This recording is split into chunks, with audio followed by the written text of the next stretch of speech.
అస్సలాము అలైకుం వరహ్మతుల్లాహి వబర్కాతు. సోదరిమణులారా, ఎవరైతే ఉపవాసం ఉంటున్నారో, ఎవరైతే జాగారపు రాత్రులను జాగారం చేసి అల్లాహ్ యొక్క ఆరాధన చేస్తున్నారో, లైలతుల్ ఖదర్ పొందాలన్న ఆశ కలిగి ఉన్నారో, ఏ లైలతుల్ ఖదర్ అయితే 84 సంవత్సరాల పుణ్యాన్ని కలిగి ఉందో, 1000 నెలల కంటే ఎంతో ఉన్నతమైనది, ఆ లైలతుల్ ఖదర్లో మనము ఈ జిక్ర్, ఈ యొక్క పదాలతో అల్లాహ్ను మనం కొనియాడినట్లయితే ఇన్షాల్లా అల్లాహ్ సుబ్హానహు వ తఆలా మన పట్ల కారుణ్య ఛాయలను తప్పకుండా విప్పుతాడు.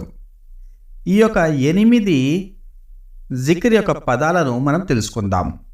మొదటిది అల్హమ్దులిల్లా, రెండవది సుబ్హానల్లా, అల్లాహు అక్బర్, లా ఇలాహా ఇల్లల్లాహ్, లా హౌల వలా ఖువ్వత ఇల్లా బిల్లాహ్, అస్తగఫిరుల్లాహ్, సుబ్హానల్లాహిల్ అజీమ్, సుబ్హానల్లాహి వ బిహమ్దిహి.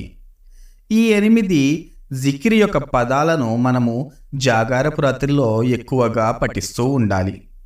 దీనిలో అల్లాహ్ యొక్క కొనియాడటంతో పాటు ఇస్తిగ్ఫార్ కూడా ఉంది, మన యొక్క క్షమాపణ కూడా దీనిలో ఉంది. ఇది అధికంగా మనము పఠిస్తూ ఉండాలి జాగారపు రాత్రుల్లో. అదేవిధంగా మరొక హదీస్ ద్వారా తెలుస్తున్న విషయం ఏమిటంటే, ప్రవక్త వారు అధికంగా పఠించమని ఒక దువా కూడా చెప్పడం జరిగింది. దాని గురించి కూడా మనం వీడియో చేయడం జరిగింది. ఇన్షాల్లా ఆ వీడియో కూడా చూడండి. ఆ దువా యొక్క పదాలు కూడా మనము ఆ వీడియోలో చెప్పడం జరిగింది.